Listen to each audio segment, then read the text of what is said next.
Hello, thula duine Cluicheamaid a hain, Robbie a hain.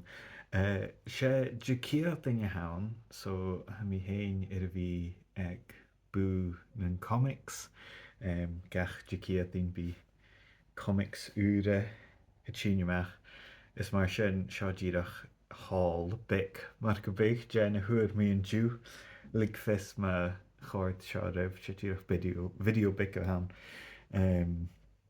Ach, mae ha úiacah sa léid ní mi barrachd. So, tá sé sin le DC, o'r thuair mi da leod DC yn dú. So, chiad dalmach thuair mi Absolute Superman ar y ga dhéag. Seo yn gen na da comic a ha mi y ceannach go tríoch nó go cunbhalach sin ha mi céalchach an dras de Absolute Superman le DC agus Magic le Marvel mar a ha is a cúte acu Magic sian X-Men a Charlem I héananig Gambit an díisteachcha. A chanéal iris úr de Magic amach an deachcin so ha Absolute Superman acum sa mi déanamh fiúr I Leig. Nu réil siú bealach ar Absolute Superman, ja ar na comics Absolute sé seirse a íse a háanta ar cuite na gascích as animale a heic DC. So an Absolute Superman ha rutain etarhealaigte von scéalach ar bhil sin ulagealach mar go big. Agus ha really ha ui achge an Superman mar gascach ar son nan neach oprach mar go big hero of the working class. Agus sin a còrdadh an gomór had a Jennifer den intinach le Peacemaker agus Brainiac agus character an éile nach can mé ar henne mé san spoiler de haar schreef ach Bubbeline gomór Absolute Superman. Mar a thuirs mi had DC a genu imimeach leor Absolute an drasta ha Absolute Batman an Absolute Wonder Woman. Ach atá se go an dúhéin ha Absolute Evil. So seo níidir se chud mise se can an variant cover a hain.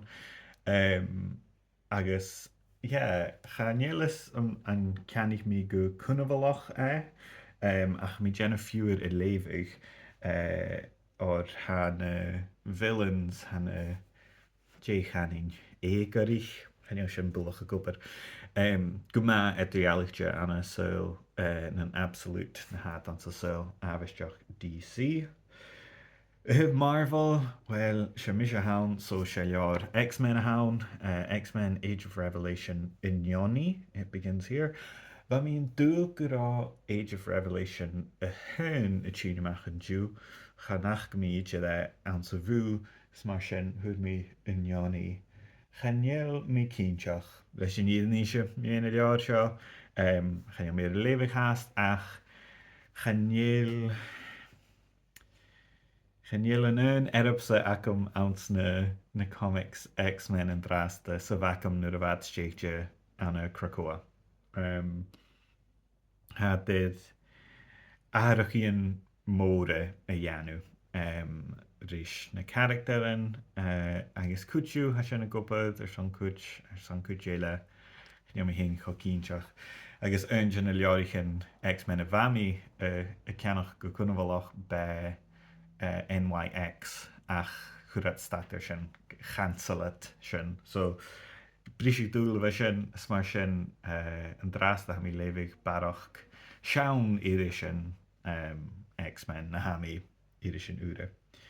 Agus tuh a mui an da bhór mar go big, the big two, ha comic ac an seo bh Oni Press Hermione Jew, Adventure Time, the Bubbeline College Special, so sé a-ise iad an romance etet Marceline agus Princess Bubblegum mar gon rád ag an allhaid cálach.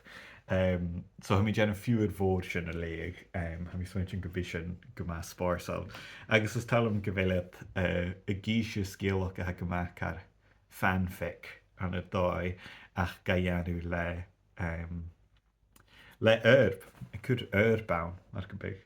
So sin na hacum an teach ginsa mu déanana fiúid gohair Superman agus Adventure Time a Leig agus hí sin na ha ráin a nátheachgain agus hí sin má chuirtas an scéalach X-Men seóm. Ha mín dáchas gon gard.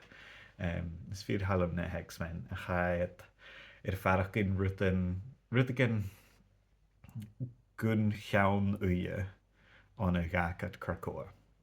So hí sin.